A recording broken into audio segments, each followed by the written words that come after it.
하나님은 우리가 건강한 삶을 살기를 원하십니다. 건강 참 중요하죠. 누구나 다 건강한 삶을 살기 원합니다. 저도 좀 나이가 조금 들다 보니까 이 건강에 좀 신경을 씁니다. 운동도 좀 규칙적으로 하려고 하고요. 또 좋은 음식들, 영양제들을 좀 먹으려고 합니다. 우리 한국 분들은 이 건강에 대한 지대한 관심도가 아주 높지 않습니까? 몸에 좋은 건 다 먹으려고 하고 또 건강하게 운동해서 또 좋은 건강한 그런 몸매를 가꾸려고들 합니다. 너무 건강에 관심이 지나치다 보니까 건강 노이로제에 걸렸다라고까지도 이야기를 하는데요. 우리는 할 수 있으면 건강하게 사는 게 참 좋죠. 그래서 이 건강의 뜻을 좀 인터넷에 찾아보니까 이렇게 이야기를 하더라고요. 정신적으로, 육체적으로 아무 탈이 없고 튼튼한 상태다. 다시 말씀드려서 이 건강이라는 것은 이렇게 자연스러움이라고 생각이 듭니다. 육체의 기능들이 자연스럽게 제 기능을 올바로 이렇게 수행할 수 있을 때 그것이 건강이라고 하지 않을까라는 생각이 듭니다. 그런데 문제는 우리가 노력을 해도 건강하지 못할 때가 있다라는 것이죠. 특별히 육신의 건강만큼은요. 대부분 사람들은 어딘가 좀 아프지 않습니까? 의지와 상관없이 육체의 질병이 우리에게 찾아올 때도 있습니다. 성경의 사도 바울은 그가 육체에 가시가 있어서 늘 아파했습니다. 또 역사적으로 하나님께 쓰임받았던 많은 믿음의 우리 조상들 가운데서도 이런 육신의 질병과 아픔과 고통 때문에 하나님께 호소하면서 그러나 동시에 그런 연약함 때문에 오히려 하나님은 그 가운데 역사하는 것을 우리는 듣고 알고 있습니다. 우리 주위를 둘러보아도 그렇습니다. 오랜 기간 동안 육신의 아픔과 질병 때문에 고통 가운데 있는 우리 성도님들을 위해서 우리가 늘 기도하고 그분들을 우리가 바라보고 있지 않습니까? 그렇기 때문에 여기서 제가 여러분들에게 말씀드리고 싶은 이 건강은 단순히 질병이 없는 상태는 아니라는 것이죠. 이것에 대해서 폴 트루니에는 이렇게 건강에 대해서 이야기합니다. 건강이란 병이 없다는 것만을 의미하지 않는다. 건강은 삶의 질적인 문제이다. 육체적, 정신적, 영적으로 구김살이 없는 것을 말한다. 그리고 인간의 힘을 최대한 발휘하는 것이다. 바로 하나님께서는 이와 같은 육체적, 정신적, 영적으로 건강하게 살기를 원하십니다. 예수님께서 이 땅에 우리 제자들에게 빌어주었던 축복 중에 하나가 바로 이 평안이죠. 요한복음 14장 27절에 보시면 평안을 너희에게 끼치노니 곧 나의 평안을 너희에게 주노라. 또한 예수님께서 부활하신 후에 제자들에게 평강을 빌어주십니다. 요한복음 20장 19절 마지막 부분에 보시면 이르시되 너희에게 평강이 있을지어다. 예수님께서 그토록 제자들에게 빌어주셨던 이 평안은 이 헬라어로 에이레네라는 그런 단어입니다. 이것은 곧 구약 히브리어의 샬롬이라는 단어죠. 여러분 샬롬 다 아시지 않습니까? 근데 이 샬롬이라는 단어가 단순히 어떤 전쟁이나 분쟁이 없는 그런 평화로운 상태 그 이상의 의미를 가지고 있다라는 것이죠. 그 샬롬이라는 것은 완전하고 무결하고 조화된 그런 상태를 이야기합니다. 그래서 영어로 이 샬롬이라는 단어를 해석할 때 번역할 때 이 well-being이라는 그런 단어를 씁니다. well-being. 한동안 한국에서도 이 well-being이라는 단어가 유행할 정도로 우리가 많이 쓰고 있지 않습니까? 결국 이 well-being이라는 것은 건강한 그런 육체와 정신을 통해서 행복을 추구하는 삶이라고 할 수 있겠습니다. 바로 이런 웰빙의 삶을 우리 신앙 가운데서 똑같이 적용할 수 있다라는 것이죠. 즉 건강한 신앙이라는 것은 이 웰빙과 더불어서 주님께서 약속하신 풍성한 삶을 사는 것입니다. 그래서 예수님께서는 요한복음 10장 10절에 우리에게 이렇게 말씀하십니다. 내가 온 곳은 양으로 생명을 얻게 하고 더 풍성히 얻게 하려는 것이라. 바로 오늘 본문을 통해서 예수님께서 그렇게 빌어줬던 이런 웰빙의 삶, 또 풍성한 삶, 또 건강한 신앙생활은 어떠한 것인지 좀 여러분들과 오늘 몇 가지 나누기를 원합니다. 오늘 우리가 읽었던 본문의 배경은 바로 세례 요한이 감옥에 갇힌 후에 예수님께서 세례 요한에 대해서 말씀을 하시면서 동시에 이 세례 요한의 증언을 듣지 아니하고 또 예수님의 말씀을 듣지 아니하는 이러한 세대를 향하여 풍자하고 또 책망하는 그런 대목입니다. 오늘 이러한 삶을 통해서 그렇다면 어떻게 우리가 건강한 삶을 살 수 있을까 몇 가지를 살펴보겠는데요. 첫 번째로 좋은 감정을 잘 표현하는 것이 건강한 삶입니다. 예수님께서 오늘 본문을 통해서 이 세대를 다음과 같이 묘사하고 계십니다. 11장 16절 17절에 이 세대를 무엇으로 비유할까? 비유하건대 아이들이 장터에 앉아 제 동물을 불러 이르되 우리가 너희를 향하여 피리를 불어도 너희가 춤추지 않고 우리가 슬피 울어도 너희가 가슴을 치지 아니하였다 함과 같도다.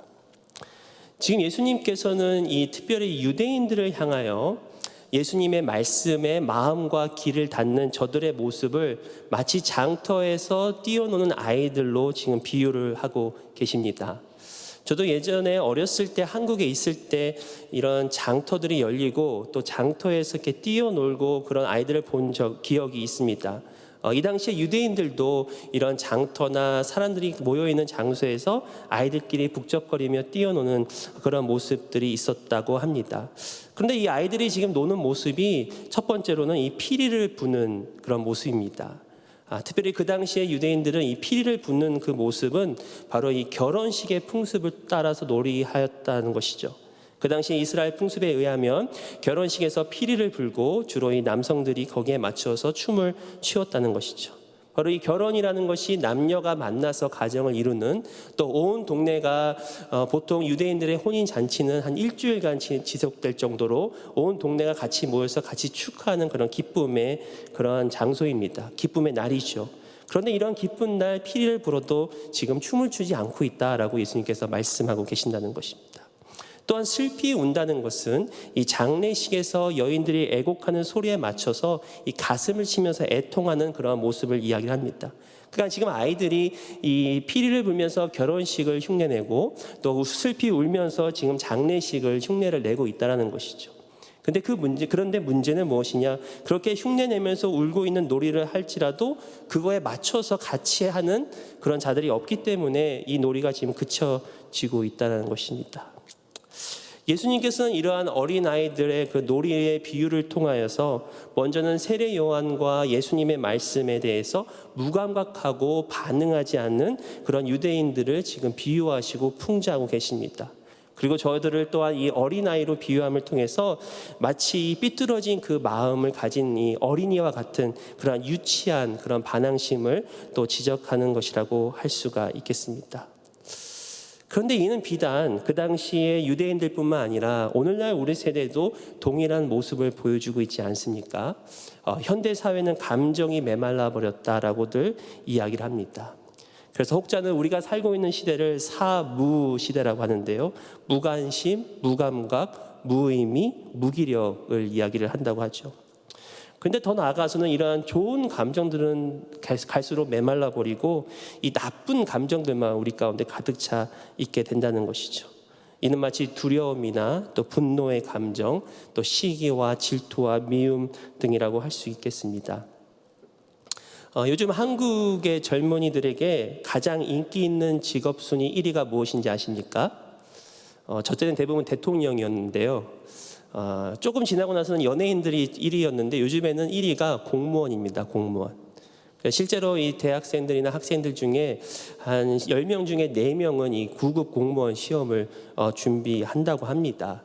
그 이유는 무엇이냐? 바로 이 보장된 안정성 때문이라는 것이죠. 워낙 사회가 여러 가지 이슈와 또 이런 불안한 세대다 보니까 그러한 불안감을 떨쳐버리고 조금이라도 안정이 보장된 그런 직장 중에 하나가 바로 공무원이라는 것이죠. 이런 경제적이고 사회적인 이슈에 더불어서 특별히 2008년도인가요? 그런 경제적인 공황을 겪어난 그런 어린 세대가 어찌 보면 당연한 그런 시대의 모습이 아닌가라는 그런 생각을 듭니다. 미래가 불안하다는 것이죠. 그렇기 때문에 이런 두려운 마음과 또 우리가 이 사회를 향한 그런 분노의 마음으로 가득 차 있는 이 세대, 그런 감정이 메말라 버린 이 세대를 향하여 예수님께서는 지금 결혼식에서 춤을 추는 기쁨과 또 장례식에서 애통하는 눈물의 감정을 다시 우리 가운데 회복하여서 건강한 삶을 살기를 원하신다는 것이죠. 우리는 잘 웃거나 울지 않습니다.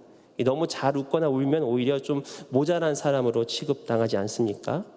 그렇기 때문에 우리는 한편으로는 이렇게 좀 심각하게 사는 것이 잘 사는 것 같지만 예수님께서 원하시는 건강한 삶이라는 것은 잘 울고 잘 웃고 또 더 나아가서는 그러한 감정들을 잘 공감해 주는 사람이 건강한 사람이라는 것이죠. 아치볼드 하트는 그의 책에서 이렇게 이야기합니다.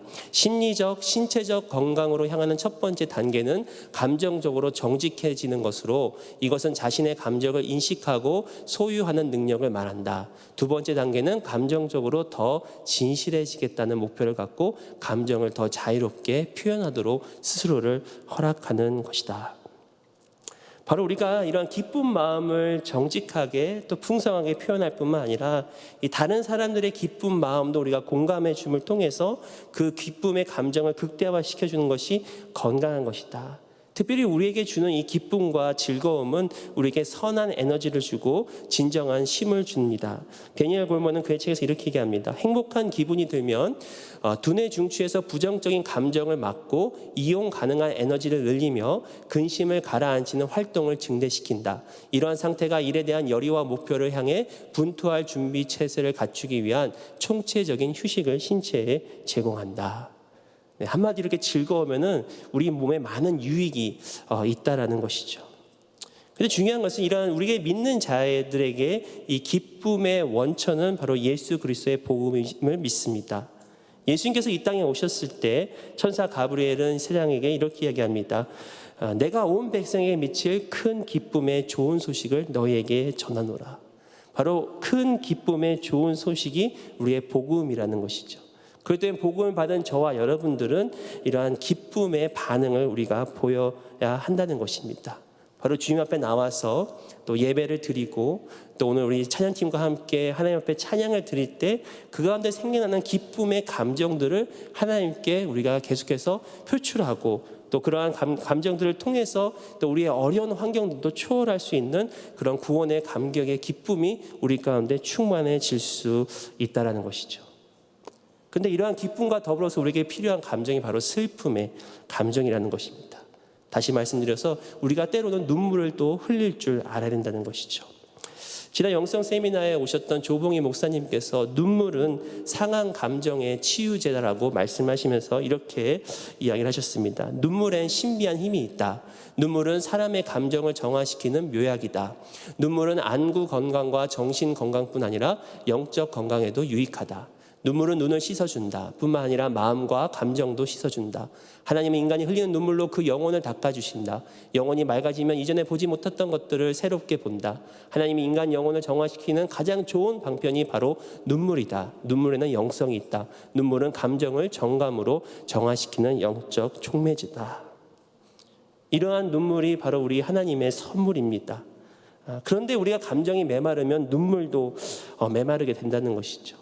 그러다 보니까 우리의 치유되지 않은 그런 상한 감정들이 계속해서 쌓이다가 우리에게는 어떤 분노와 미움과 두려움으로 가득 차게 된다는 것입니다. 그렇기 때문에 우리가 하나님 앞에 나왔을 때 때로는 우리가 주님 앞에 이 눈물의 감정 또 슬픔의 감정도 내어놓을 줄 알아야 된다는 것이죠. 바로 은혜가 충만하면 우리 가운데 눈물이 충만해진다는 것입니다. 제가 어렸을 때 한국에 있을 때 이런 얘기 들었습니다. 남자들은 태어나서 3번 운다고 합니다. 첫 번째는 태어날 때 울고요. 두 번째는 부모님 돌아가실 때 울고요. 세 번째는 언제 웁니까? 나라를 잃었을 때 운다고 합니다. 그만큼 남자들에게는 이 눈물이라는 것이 참 어색하고 남자가 눈물을 흘리면 좀 모자른 것 같은 그런 모습들을 보입니다. 반면에 우리 여성들은 눈물이 많은 편이죠. 특별히 감수성이 풍부하고 또 공감을 잘하는 여성일수록 더 눈물이 많습니다. 그래서 때로는 이게 여성분들이 눈물을 흘리면 남자들은 어쩔 줄 몰라 합니다. 저도 가끔 이렇게 눈물을 흘리는 여성들을 보면은 이게 어쩔 줄 몰라서 당황할 때가 있습니다. 왜냐하면 울 때가 아닌데 울기 때문이라는 것이죠. 그런데 이 게리 토마스께서 그의 책 가운데 이런 표현을 썼어요. 여자들의 눈물은 남자들이 땀을 흘리는 것과 같다. 이게 남자들이 이렇게 보통 땀을 흘리는 것 같이 여성들은 이게 눈물이 흘러나오는 것이 자연스럽다는 것이죠. 그것을 보면서 좀 이렇게 이해를 하기 시작했습니다. 하지만 요즘 세대가 갈수록 이 감정이 메마르다 보니까 좀 이렇게 여성분들도 좀 눈물이 많이 없어진 것 같아요. 그러지 않나요? 제 아내를 봐도 알 수 있을 것 같아요. 좀 나이가 좀 더 젊었을 때는 눈물을 많이 흘릴 것 같은데 요즘에는 눈물을 거의 안 흘립니다. 눈물을 흘리면 제가 굉장히 긴장을 합니다. 왜냐하면 1년에 한두 번 있을까 말까 하는 사건이기 때문에. 그러나 우리가 주님 앞에 나왔을 때 여러분 마음껏 주님께 눈물을 흘리시기 바랍니다. 다윗도 그가 비록 왕이었고 남자였지만 주님 앞에 밤새 침상이 젖을 정도로 눈물을 흘렸다라고 고백합니다. 시편 6편 6절에 내가 탄식함으로 피곤하여 밤마다 눈물로 내 침상을 띄우며 내 요를 적시나이다. 이처럼 우리가 눈물을 부끄러워하지 말고 하나님 앞에 마음껏 눈물을 흘리시길 바랍니다. 왜냐하면 잘 웃고 잘 우는 사람이 건강한 사람입니다. 그렇기 때문에 좋은 설교도 웃기거나 울리거나 그리고 짧으면 더 좋습니다. 여러분 하나님 앞에서 감정을 숨기지 마시고요. 오히려 하나님께 감정을 더 느끼게 해달라고 한번 기도해 보시기 바랍니다. 또 우리의 감성을 풍부하게 하는 좋은 소설들 또 아니면 감동적인 드라마나 영화들도 가끔 보는 것도 좋습니다. 왜냐하면 우리가 풍성한 감정은 우리를 더 자유롭게 하고 우리의 삶을 건강하고 풍요롭게 하기 때문이라는 것이죠. 두 번째로 주님 안에서 건전한 즐거움을 누리는 것이 건강한 삶입니다. 오늘 본문에서 유대인들은 세례 요한과 예수님에 대해서 다음과 같이 비방을 하죠. 마태복음 11장 18절에서 19절 요한이 와서 먹지도 않고 마시지도 아니하매 그들이 말하기를 귀신이 들렸다 하더니 인자는 와서 먹고 마심에 말하기를 보라 먹기를 탐하고 포도주를 즐기는 사람이요 세리와 죄인의 친구로다 하니. 여기서 지금 저들은 이 세례 요한과 예수님의 그런 상반된 모습을 보여줍니다. 특별히 요한은 광야에 머물면서 어떤 금욕적인 생활을 하였고요. 실제로 광야에서 맥두기와 석청으로만 그런 생활을 했던 자입니다. 이러한 요한에 대해서는 저들이 귀신이 들렸다라고 이야기를 합니다. 그런데 반면에 예수님께서는 오히려 잔치에도 많이 참석을 하시고 저들과 먹고 마시고 그런 즐기는 모습들이 저들은 그것을 보고도 예수님을 비방을 한다는 것이죠. 마치 이중잣대를 들이대가지고 지금 요한과 예수님을 비방하는 모습을 보고 있지 않습니까? 그런데 예수님더러 먹기를 탐하는 자다. 그래서 탐하다라는 것이 이게 그냥 일반적으로 먹는 것이 아니라 개걸스럽게 먹는 그런 탐식의 사람으로 이야기를 하고요. 또 포도주를 즐긴다라는 뜻이 단순히 그냥 포도주를 마신다는 것이 아니라 포도주를 많이 마시고 어떤 그런 술주정뱅이로 그런 비하하면서 지금 예수님을 공격하는 저들의 모습을 봅니다. 이거는 분명히 예수님의 삶을 이게 왜곡되어서 이야기를 하지만 예수님의 이러한 모습을 통해서 우리는 어느 정도 예수님의 그 건강한 삶을 우리가 볼 수가 있다는 것이죠. 왜냐하면 여러분들이 사복음서를 다 읽다 보면은 예수님께서는 제자들과 함께 먹고 마시며 즐기는 시간들을 가지셨다는 것을 우리가 알 수가 있습니다. 요한복음에서 나오는 첫 예수님의 표적도 가나안 혼인잔치에서 물을 포도주로 바꾼 그런 사건인 것을 우리가 잘 알고 있지 않습니까? 예수님은 수시로 사람들을 먹이셨고요. 또 여러 잔치에 초대받으셔서 제자들과 함께 또 때로는 죄인들과 세리들과 함께 먹고 마셨다는 것입니다. 그래서 누가복음 5장에 보면은 특별히 이 레위라는 자가 예수님의 제자가 된 후에 세리들과 같이 예수님과 함께 큰 잔치를 벌입니다. 근데 이것을 본 바리새인들과 서기관들이 예수님을 이렇게 비방을 하죠. 누가복음 5장 20절에 바리새인과 그들의 서기관들이 그 제자들을 비방하여 이르되 너희가 어찌하여 세리와 죄인과 함께 먹고 마시느냐. 또 이들은 더 나가서 33절 이렇게 얘기합니다. 그들이 예수께 말하되 요한의 제자는 자주 금식하며 기도하고 바리새인의 제자들도 또한 그리하되 당신의 제자들은 먹고 마시나이다. 지금 예수님이 지금 먹고 마신다. 그러면서 또한 요한은 금식하고 기도하는데 왜 당신은 먹고 마시기만 합니까? 라고 그렇게 비방을 하고 있다는 것이죠. 그런데 우리는 예수님의 삶을 살펴보면은 예수님은 분명 40일간은 광야에서 금식을 하셨고 또 때로는 식사할 겨를도 없이 수많은 사람들을 돌보며 사역하신 것을 우리는 잘 알고 있습니다. 그리고 때로는 사역을 마치시고 늦은 밤에 기도하시고 또 새벽 이른 미명에 나오셔서 하나님과 기도하며 친밀한 그런 고독의 시간들을 보낸 것을 알 수가 있죠. 이러한 예수님의 삶을 통해서 하나님과 친밀한 그런 교제와 더불어서 또 주위에 있는 사람들과 즐거움을 누리는 그런 삶의 그런 건강한 균형을 우리가 발견할 수 있다라는 것입니다. 그렇기 때문에 우리도 예수님과 마찬가지로 이 건강한 즐거움을 누릴 때 우리 삶이 더욱더 풍성해지고 건강하게 나아갈 수 있다는 것이죠. 참 세상이 참 어렵고 힘듭니다. 또 굉장히 바쁘게 살아갑니다. 사역도 마찬가지죠. 우리 교회 여러 가지 사역들을 통해서 열심히 하다 보면은 사실 잠시 시간을 내어서 이런 즐길 수 있는 그런 여유들이 참 없다라고 생각하죠. 또 세상은 무조건 우리가 바쁘게 움직여야 능력 있는 사람이라고 그렇게 이야기들을 합니다. 그런데 좀 우리는 잠시 멈추고 이런 즐길 수 있는 시간이 필요하다는 것이죠. 조금 더 말씀드리면 때로는 우리가 놀 줄 알아야 된다는 것입니다. 이 한국 사람들은 논다라는 것이 굉장히 부정적으로 좀 생각을 하는 것 같아요. 그래서 놀고 있네 이러면 이게 좋은 말이니까 나쁜 말이니까. 근데 예수님이 지금 놀고 계시거든요. 제자들과 또 세리들과 죄인들과 함께 먹고 마시는 그런 시간들을 즐기셨다라는 것입니다. 우리 영성 집회에 오셨던 게리 토마스의 책 중에 쾌락이라는 책이 있는데 좀 제목이 조금 우리가 이렇게 쾌락 그러면 좀 이렇게 좋은 단어가 아닌 것 같은데 저는 그 책을 참 읽고 많이 감명 깊게 읽었습니다. 그 책에서 얘기하는 것은 우리 믿는 성도들이 누리는 건전한 즐거움은 하나님의 선물이고 우리가 마땅히 누려야 하는 것들이라는 것입니다. 이렇게 건강한 즐거움을 누릴 때 우리는 주님께로 더 가까이 이끌을 뿐만 아니라 죄의 유혹에서도 벗어날 수 있다는 것이죠. 제가 한 부분을 읽어드리면요. 쾌락은 우리를 하나님에게서 멀어지게 하는 것이 아니라 오히려 우리를 그분께로 이끌어 줄 수 있다. 점진적인 신앙 여정에서 하나님은 우리의 갈망을 거룩한 쾌락 쪽으로 점차 다시 조정해 주신다. 거룩한 쾌락이란 우리를 충만하게 채워주는 영적으로 선하고 건강한 쾌락이며 그래서 죄는 다분히 매력을 잃어간다. 제가 이 책을 읽고 참 많이 자유해졌습니다. 하나님께서 우리에게 주신 것들을 누릴 줄 알고 즐거워하는 것이 오히려 하나님께 더 가까이 가는 방법이라고 할 수 있다는 것이죠. 그렇다면 이 책에서 나와 있는 그런 어떠한 즐거움들을 누릴 수 있을까? 첫 번째로 이 감각적인 쾌락에서 건강한 즐거움을 찾으시라는 것이죠.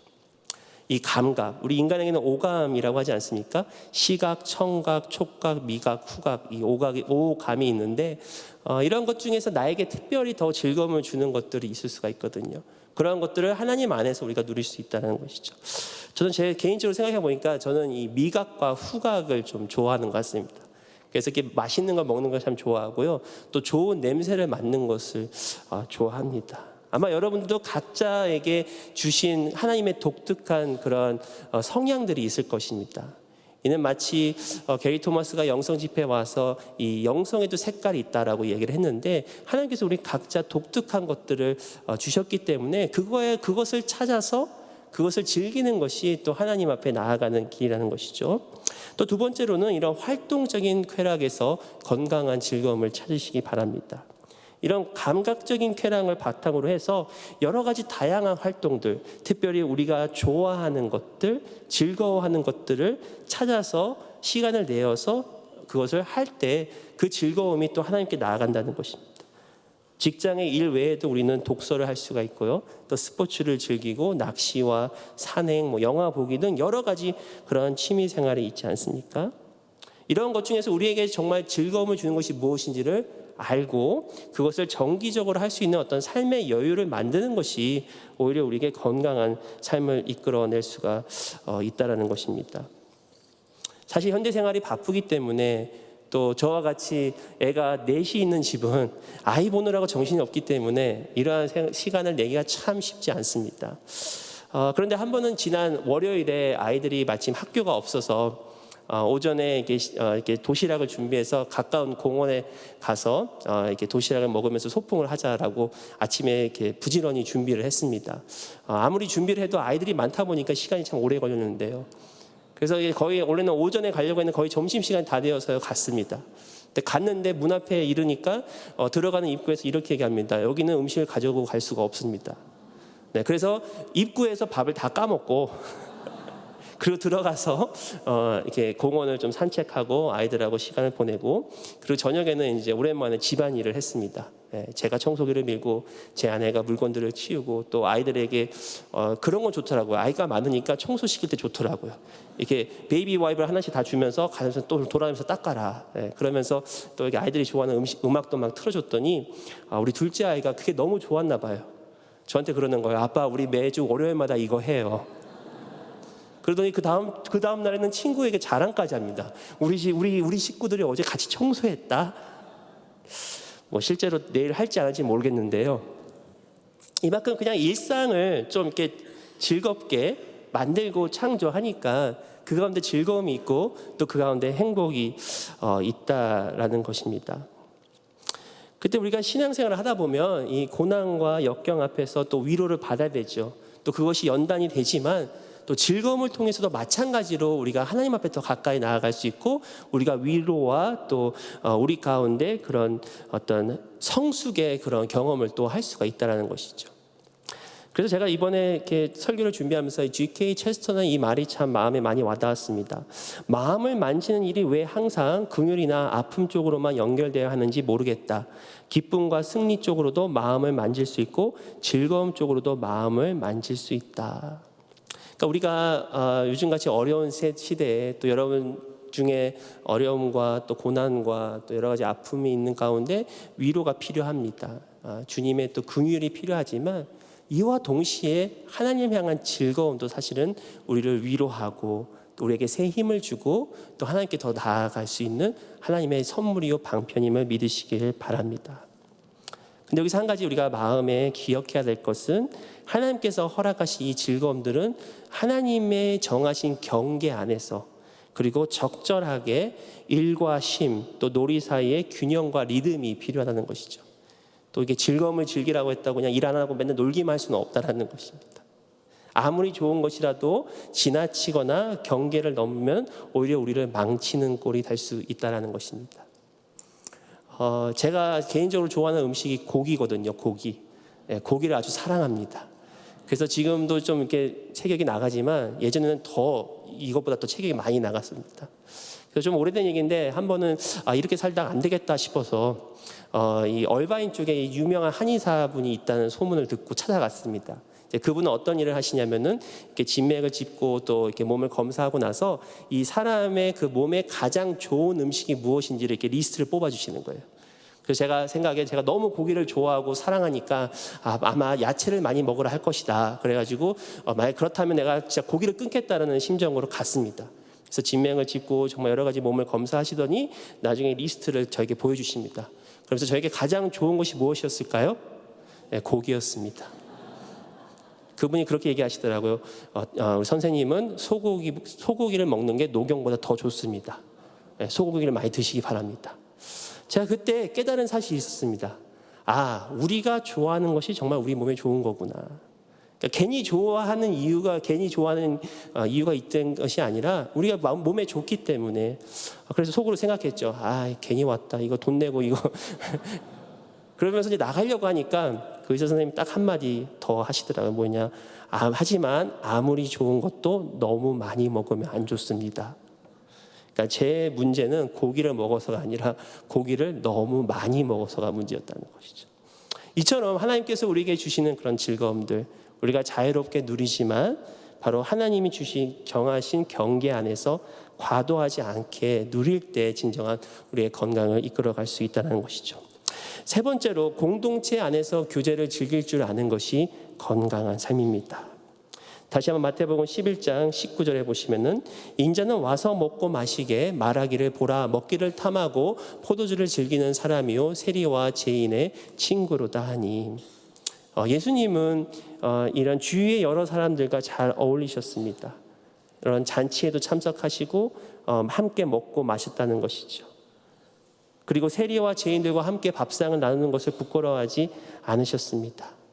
아까 잠깐 살펴봤던 누가복음 5장에서 예수님께서는 또한 이렇게 말씀하십니다. 5장 31절 32절에 예수께서 대답하여 이르시되 건강한 자에게는 의사가 쓸데없고 병든 자에게라야 쓸데있나니 내가 의인을 부르러 온 것이 아니요 죄인을 불러 회개시키러 왔노라.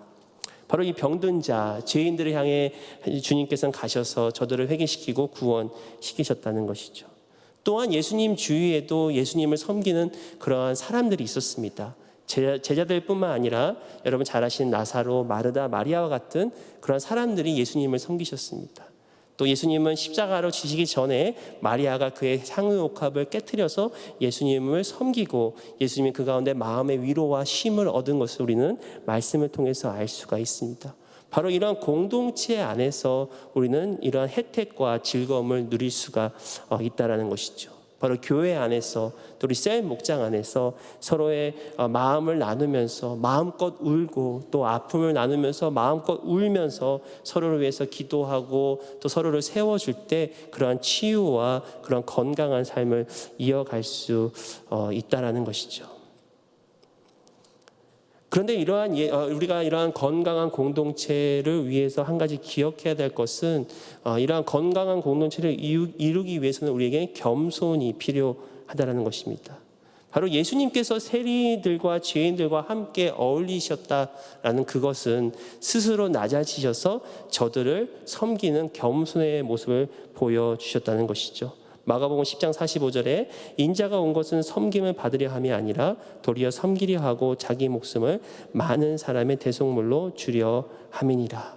바로 예수님께서 스스로 낮아지셔서 저들과 함께 어울리셨던 그런 겸손의 모습을 통해서 우리는 건강한 공동체를 이루어 나갈 수 있겠습니다. 지난주에 말씀해 주셨던 우리 장경철 교수님께서 겸손과 우정의 관계에 대해서 이렇게 말씀하십니다. 당신이 그 모임에 참여하고 있을 때 우정이 형성되고 우정이 활성화된다면 당신은 겸손한 사람일 것입니다. 그러나 당신이 그 모임을 떠나고 난 후에 그곳에서 웃음소리가 회복되고 사랑이 형성된다면 당신은 교만한 사람일 것입니다. 그래서 우리 교수님께서 겸손의 정의를 이렇게 말씀하세요. 넋을 잃고 이야기를 끝까지 들어주는 사람이 겸손한 사람입니다. 그러니까 우리가 건강한 공동체를 누리고 그 혜택을 누리려면 먼저 우리 자신이 겸손하게 다른 사람을 섬겨야 된다는 것이죠. 근데 섬기는 방법은 무엇이냐? 바로 이 장 교수님께서 정의하신 것 같이 넋을 잃고 끝까지 들어주는. 그래서 우리가 모일 때마다 더욱더 쾌활해지고, 우리가 모여서 같이 교제할 때마다 더 웃음이 더욱더 솟아나고, 서로 즐거운. 근데 만약에 내가 있을 때는 조용한데 내가 떠나자마자 즐거워진다면 그건 좀 문제가 있다는 것이죠. 교만한 사람이다라고 장 교수님이 말씀을 하십니다. 이처럼 우리가 건강한 또 신앙의 공동체 안에서 이런 어떤 즐겁고 쾌활한 그런 교제를 나눌 때 우리는 이렇게 건강한 그런 삶을 살 수가 있겠습니다. 말씀을 마치고 납니다. 예수님은 즐거움을 누리시기 위하여 십자가로 걸어가셨습니다. 십자가는 분명히 고난의 장소입니다. 예수님께서는 철저히 고통과 고난 속에서 걸어가신 길이 십자가의 길입니다. 그러나 히브리서 기자는 그 십자가 앞에 기쁨을 예수님께서 바라보셨다라고 증언합니다. 히브리서 12장 2절에 믿음의 주여 또 온전하게 하신 이인 예수를 바라보자. 그는 그 앞에 있는 기쁨을 위하여 십자가를 참으사 부끄러움을 개의치 아니하시더니 하나님 보좌 우편에 앉으셨느니라. 바로 그 앞에 있는 기쁨, 바로 저와 여러분들과 함께 교제하고자 또 즐거움을 누리고자 하는 그 기쁨을 보시면서 십자가를 참으시고 그 부끄러움을 개의치 아니하셨다는 것이죠. 어찌 보면 이것이 바로 십자가의 역설의 신비라고 생각합니다. 십자가에서는 예수님의 깊은 고뇌와 예수님의 기쁨이 공존하는 곳이었습니다. 또한 십자가에서는 온 인류의 주홍 같은 붉은 죄가 흰 눈같이 씻겨져 내려갔습니다. 바로 우리를 친구로 부르시고 우리와 영원한 교제를 누리시기 위하여, 그 기쁨을 위하여, 그 즐거움을 위하여 예수님께서 십자가의 길을 걸어가셨다는 것입니다. 바로 이러한 즐거움을 우리가 누릴 때, 그리고 하나님을 인하여, 주님을 인하여 만족할 때 주님은 우리에게 영광을 받으십니다. 존 파이퍼가 이렇게 얘기하죠. 하나님이 당신에게 최고의 영광을 받으시는 순간은 당신이 하나님으로 인해 최고의 만족을 누릴 때다. 우리가 주님 안에서 기뻐하고 즐거워하고 주님으로 만족할 때 우리 주님께서 우리의 최고의 영광을 받으신다는 것이죠. 여러분, 주님 안에서 우리의 감정을 조금만 더 솔직하게 고백하십시다. 또 주님이 주시는 건전한 즐거움을 마음껏 누리시길 바랍니다. 또 신앙의 공동체 안에서 우리가 겸손함을 통해서 또 이 공동체가 주는 즐거움, 그것을 우리가 정서적으로, 영적으로 또 육체적으로 건강한 저와 여러분 되시기를 예수 그리스도 이름으로 축원드립니다. 하나님, 주님의 말씀에 감사드립니다. 또한 예수님의 삶을 통해서 우리가 조금 더 건강한 모습으로 또 주님 앞에 나아가기를 원합니다. 무엇보다 주님을 인하여 우리가 최고의 만족을 누릴 때 최고의 영광을 받으신다라고 말씀하신 것 같이 주여, 우리가 주님으로 만족하며 또 주님으로 즐거워하며 주님이 주시는 풍성한 은혜와 복을 누리는 우리 한 사람 한 사람 되도록 주여 축복하여 주옵소서. 감사하고 예수님의 이름으로 기도드리옵나이다.